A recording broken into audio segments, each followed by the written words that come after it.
Hello everyone, this is your boy Dusank here, and today we are reacting to the SEAL team rescue of Jessica Buchanan. Buchanan. I hope I'm pronouncing that correct. Let me know if I'm not. I'm sorry. I'm trying here. Buchanan. Yep, I think we got it.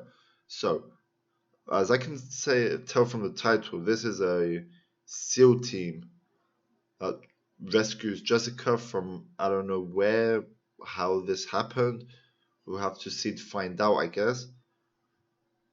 Without further ado, I think we should just get on with the video. Hit that like button early if you can, and subscribe to the channel. I provide content for you to watch. So let's get on with it. We begin with the rescue of Jessica Buchanan.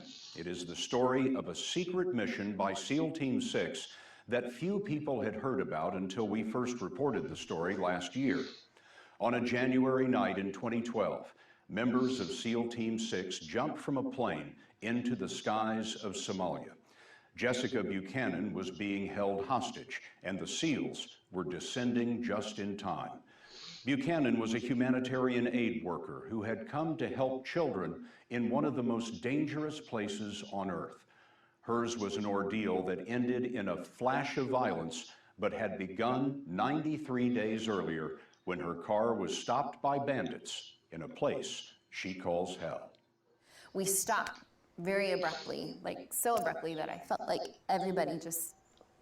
Okay, so I think this is Jessica. So everything's well, and we're listening to her story. Let's go. Forward. And then I start hearing all of this pounding on the windows and the windshield and all this shouting in Somali. And there's a man standing there screaming. And he has an AK-47 and he's shouting and he's pointing it at us. And then he climbs into the car next to me and he points an AK in my face. And they're hyped up like they're on speed. And all of a sudden we just take off. The driver just takes off and we just start slamming all over the place down these camel tracks. What did you think they were going to do? I figured they were going to rape me and then kill me. Jessica Buchanan was facing the end at the end of the earth. Somalia, on the farthest tip of Africa, is war-torn and lawless. Militias battle over an unforgiving land, as we saw while covering a famine there in 2011. It was the same year that Buchanan was with a Danish charity teaching children how to avoid landmines.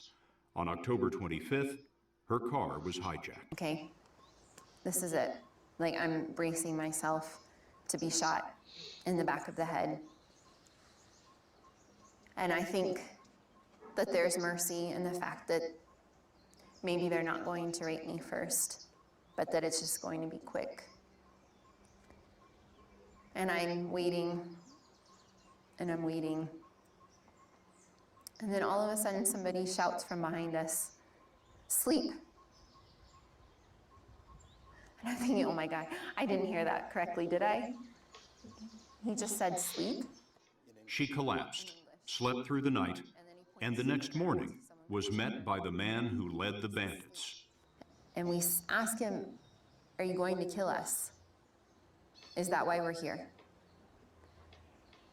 He says, "No, no, no, no. Money. We just want money." How much were they asking for? Isn't that like what everyone wants? Everyone is after that money. Like, it's crazy, bro. Like, life is not about money. You have to have...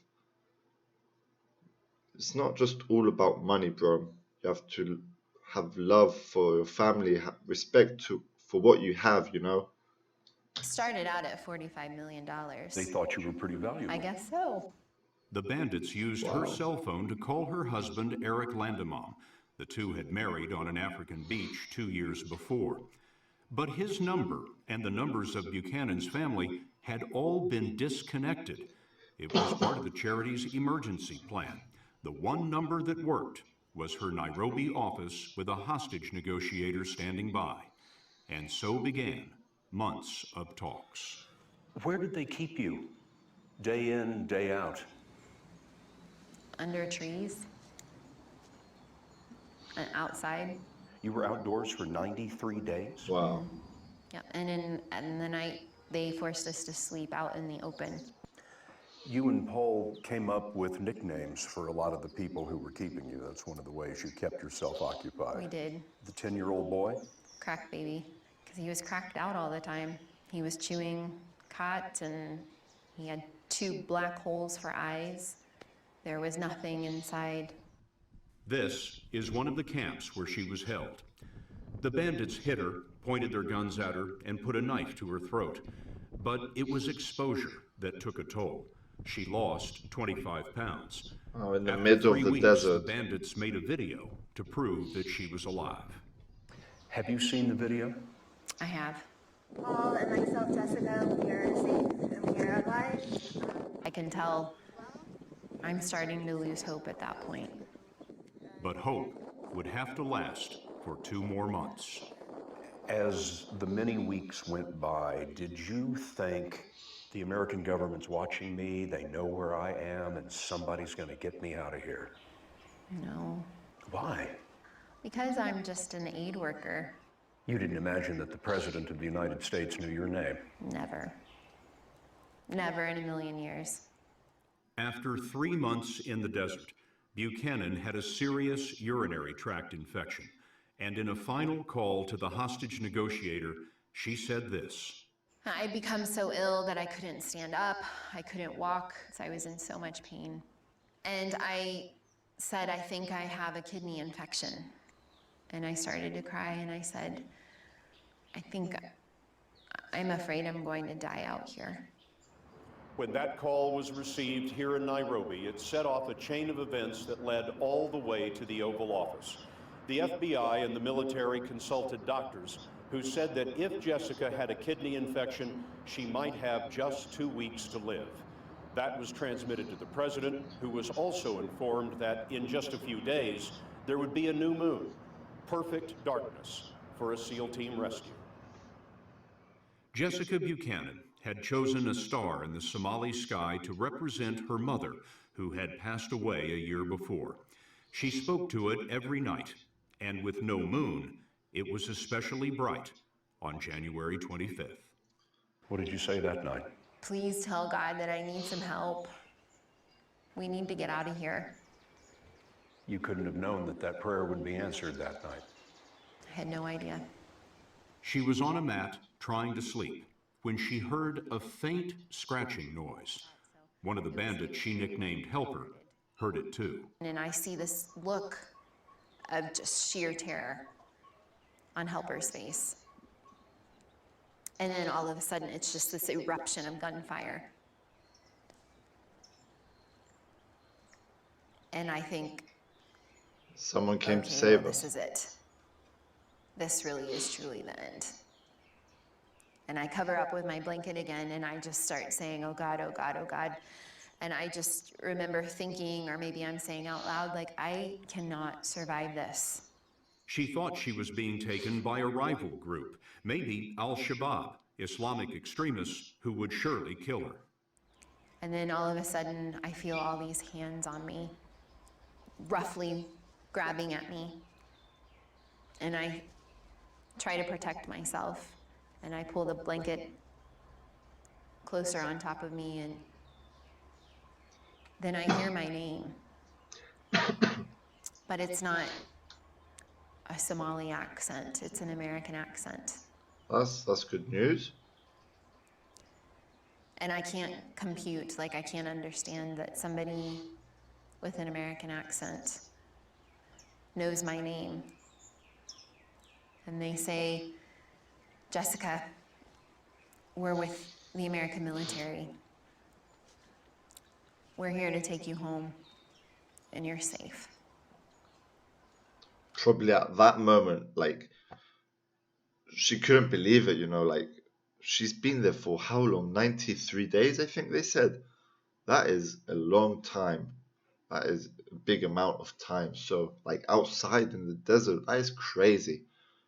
Now that someone finally comes to rescue, like, that's a relief, She probably felt like she's the luckiest person on the planet.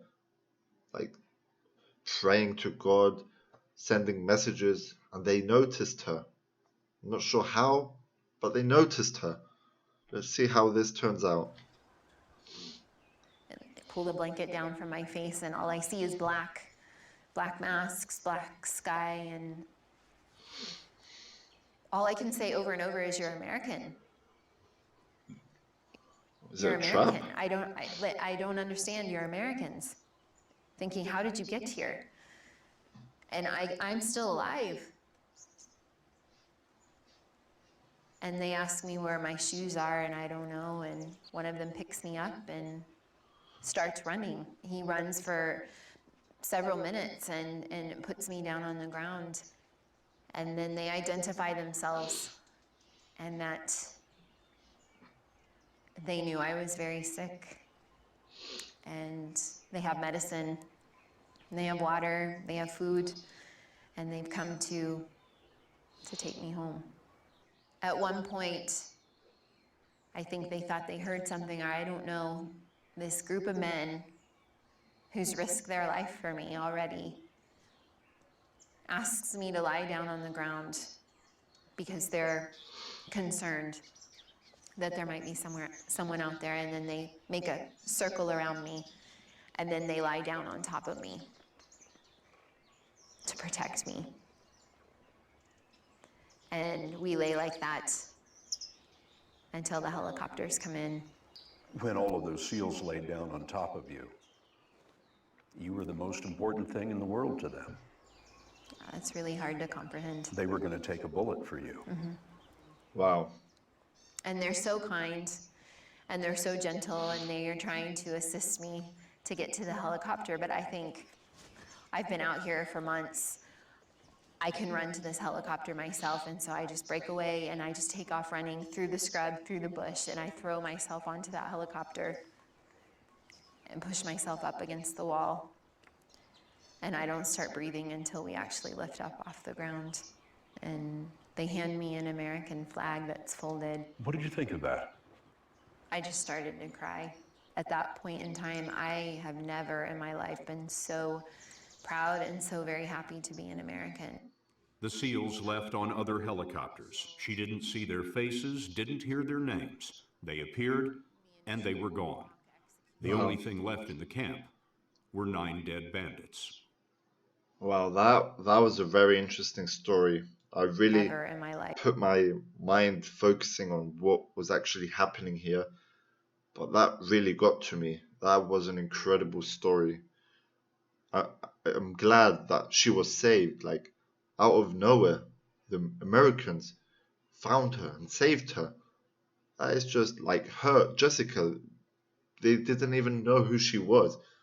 She's just a American, and they saved her. That is impressive. Wow, that was a really good video. Well, I hope you guys also enjoyed this as much as I did. And that was it for today's video. I hope you enjoyed. Don't forget, hit that like button if you did enjoy. Subscribe to the channel for more content for you guys. And that's it for today. Peace out.